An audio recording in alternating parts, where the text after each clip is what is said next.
But here, Yeshayahu wants you to know that mamish, I had sexual intercourse with my wife, who was a prophet as well.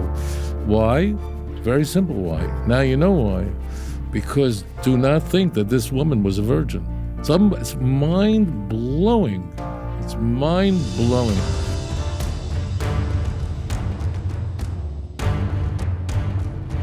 Mary, you're live on the air. Go ahead with your question. Hi, thank you for taking my call, William. Sure. Sorry if it's a little loud. I'm on the train. That's okay. But, so my question is about some of the similarities between the book of Isaiah and kind of like the life of Jesus, or just kind of like Christianity. So I wrote it down. Whenever you kind of like got the question, you can stop me because it's kind of long. But so it goes like this. Is it possible that Christians confuse Yeshayahu for Yeshua? Not in the sense that... No. Just no, right there. Just you don't say another word. The answer is no.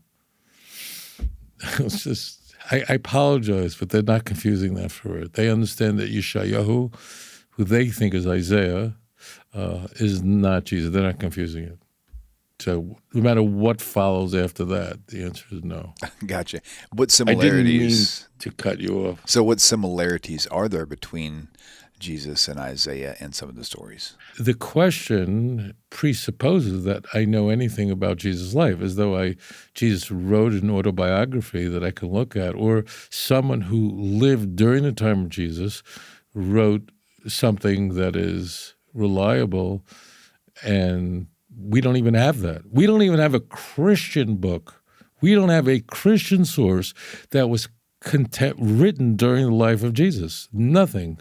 It means the earliest surviving Christian literature is about the year 50, maybe 49 being charitable on 1 Thessalonians, which means about 20 years after Jesus crucified.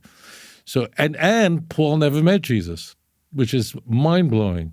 So the predicate of the question is completely fatuous.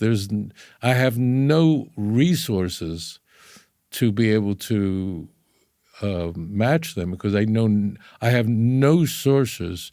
Now, it would be really nice to have a non-Christian source that was like, you can have sources like 9/11, right? You know, people who were there who can write about it. May not every account may be identical, but we have a lot of people who are there who can tell you. But we have nothing remotely resembling that, let alone a disinterested party. Now, we do have non-Christian disinterested historians that write about Jesus in the 2nd century, Pliny the Younger, Tacitus. They weren't interested. They weren't Christians, but they're writing 100 years later, and they're just writing what Christians are saying about them. So, no, we have no way of knowing that. Okay, there were a couple specific points that she was wanting to make. Let's go ahead and let her. Sure. Go ahead, Mary.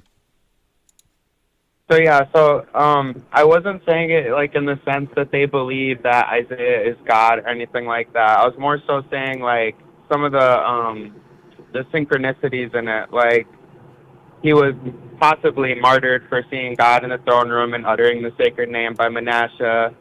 He's the father of Meher Shalal Hashbaz, who Christians believe to be the prophetic child, synonymous with Jesus, as well as the father of Shir Jeshub, the righteous. I'm going to just stop you. I don't want to. It's really not my style at all. If you go on, no one in my audience even know what you're talking about. That Isaiah was killed. There were a lot of prophets who were killed, who got killed in the process. Isaiah lived a very, very long time, and he certainly didn't die for anybody's sins. He was murdered by his grandson. So just a lot of people get killed. Zechariah, the son of Yehoiada, is killed. He doesn't die for anybody's sins. Then you talk about that he had a son whose name is Meher Shalal Hashbaz. Literally, Isaiah 8, verse 3, literally says, V'ekrav el hanaviyah, which literally means I had sexual intercourse with the prophetess. Vatar, and she became pregnant, Vatelid Bain. So it's unbelievable. And this word, V'ekrav, which now the root is common in Tanakh. The word karov means to enter or come close, to approach. But vo'ekrav, that exact word with that exact construction, only appears twice in all of Tanakh. So the root is all over the place, but it literally is describing entering into the person. And the only other place it appears is in Deuteronomy 22, verse 14, with regard to the man who's Mitzi Shemra, or possibly saying that the woman who he thought was a virgin, after having intercourse with her, discovers that he's not.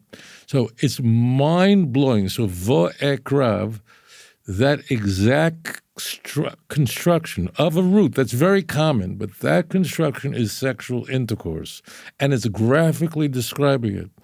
And now they have to ask the question is why? And thank you for your question. The question is why? Ordinarily, when Tanakh wants to convey sexual intercourse, Tanakh, it's really not a euphemism, but I'm just going to say this because I don't want to go on forever. Say that he knew her, right? He knew her, right? Or he lied with her. They laid together. It's using what appears to be a euphemism, right?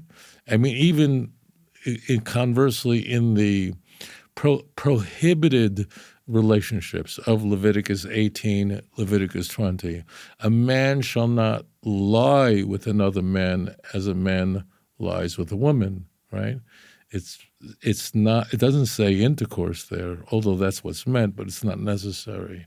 But here, Yeshayahu wants you to know that mamish, I had sexual intercourse with my wife, who was a prophet as well. Why? Very simple. Why? Now you know why. Because do not think that this woman was a virgin. It's mind blowing. It's mind-blowing. Do not think this child's... Now, in case you think I'm reading anything into this, in case you assume that... You keep going to the next verse, Isaiah chapter 8, verse 4. Ki b'terem yeda nar kroi avi v'imi. Before the child knows to say father, mother, what's going to happen? These two kings, namely the king of Damascus and the northern king of Israel, naming Samaria, will be finished with. They'll be destroyed. So, it's the exact same sign. It's when a child could speak, daddy, mommy, and look at 7, verse 15, 16, before the child knows to reject bad and choose good. So bingo, there you go. It's just that simple. Isaiah is literally forewarning. Just understand that this woman definitely was not a virgin. I personally slept with her. And the Tanakh, if you could do it now with a computer very easily, the only other place that exact word appears with the exact same construction is Deuteronomy 22:14, where the whole point is sexual intercourse. The point is that the guy is saying, I had sexual intercourse with a woman who I presume to be a virgin. It turns out she wasn't. That's the whole point of it. And that's how he discovered it, through sexual intercourse. So if that doesn't blow your mind away, then nothing you're going to ever hear on this show does. That's literally a prophecy assaulting Christianity. Thank you for your question. If you enjoyed this program, please like and subscribe. אדון עולם אשר מלך בטרם כל יציר נברא לעת נעשה בחפצו כל